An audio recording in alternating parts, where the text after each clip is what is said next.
నమస్తే, welcome to 1990. Amaravati ఒక ప్రపంచ స్థాయి నగరం. సస్టైనబుల్ గ్రీన్ సౌరశక్తితో నడిచే నీటి ట్యాక్సీలు, 5 రకాల రహదారులు, ఫ్యూచరిస్టిక్ రవాణా వ్యవస్థ, 9 నగరాలను ఇముడ్చుకున్న ఆంధ్రప్రదేశ్ కొత్త రాజధాని. ఈరోజు అమరావతి స్థితి ఏమిటి? ఈ కలల నగరం నిర్మాణం సాధ్యమేనా? ఎన్ని సంవత్సరాలు, ఎంత ఖర్చు, డబ్బు ఎక్కడ నుండి? రండి తెలుసుకుందాం. జూన్ 2, 2014 ఆంధ్రప్రదేశ్ విభజన రోజు. ఏపీ రీఆర్గనైజేషన్ యాక్ట్ 2014 ప్రకారం హైదరాబాద్ 10 ఏళ్ల రాజధానిగా ఉంది. 2024 జూన్ 2 నాటికి ఆ కాలం ముగిసింది. తెలంగాణకు హైదరాబాద్ ఉంది, కానీ ఆంధ్రప్రదేశ్కు స్థిరమైన రాజధాని లేదు. 2014లో టీడీపీ ప్రభుత్వం అమరావతిని 0 నుండి నిర్మిస్తానని ప్రకటించింది. భూమి పూజ, మాస్టర్ ప్లాన్లతో పనులు మొదలుపెట్టింది. అమరావతిలోని పంటల భూమిని రైతుల నుండి తీసుకోవడానికి, అభివృద్ధి తర్వాత సమాన విలువ ఫ్లాట్స్ ఎకరానికి 50,000 రూపాయలు ఇస్తామని ఆఫర్ ఇచ్చింది.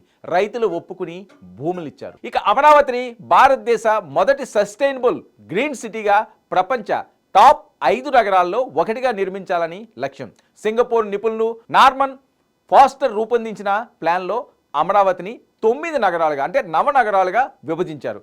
న్యాయం, ఆర్థికం, సైన్స్, ఎలక్ట్రానిక్స్, మీడియా, టూరిజం, ఆరోగ్యం, క్రీడలు, విద్య, సచివాలయం, అసెంబ్లీ, హైకోర్టు, రెసిడెన్షియల్ కాంప్లెక్స్ల నిర్మాణంతో మొదలై కొన్ని 70 నుంచి 80%, మరికొన్ని 30% పూర్తయ్యాయి. 2014 నుంచి 2019 మధ్య టీడీపీ 10,000 కోట్లు దీనిపై ఖర్చు చేసింది. ఇక 2019లో వైఎస్ఆర్సీపీ అధికారంలోకి వచ్చి 3 రాజధానుల కాన్సెప్ట్ తెచ్చింది. Visakhapatnam executive, Amaravati legislative, Kurnool judicial వికేంద్రీకరణ కోసమని చెప్పిన అమరావతి ప్లాన్ కుంచుకుపోయింది. 5 ఏళ్ల పనులు పూర్తిగా నిలిచిపోయాయి. రైతులు నిరసనలు చేశారు. 3 రాజధానుల ప్లాన్లు కూడా ముందుకు సాగనే లేదు. ఇక 2024లో టీడీపీ మళ్ళీ అధికారంలోకి వచ్చి అమరావతినే రాజధానిగా పాత ప్లాన్తో నిర్మిస్తామని ప్రకటించింది. 2024 బడ్జెట్ 2014 కంటే ఎక్కువ. 5 ఏళ్ల నిలిచిన నిర్మాణాలను మద్రాస్ ఐఐటి నిపుణులు పరిశీలించి కొనసాగించవచ్చని కూడా చెప్పారు. ఇక 3 దశల ప్లాన్ను అమలు చేస్తున్నారు. మొదటి దశ సచివాలయం, అసెంబ్లీ, హైకోర్టు అధికారుల క్వార్టర్స్.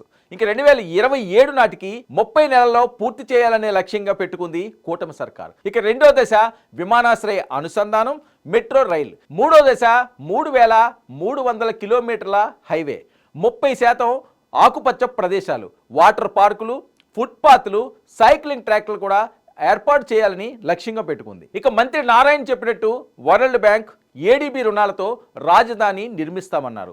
భూమి విలువ పెరిగిన తర్వాత అమ్మి రుణాలు కూడా తీరుస్తామని చెబుతున్నారు.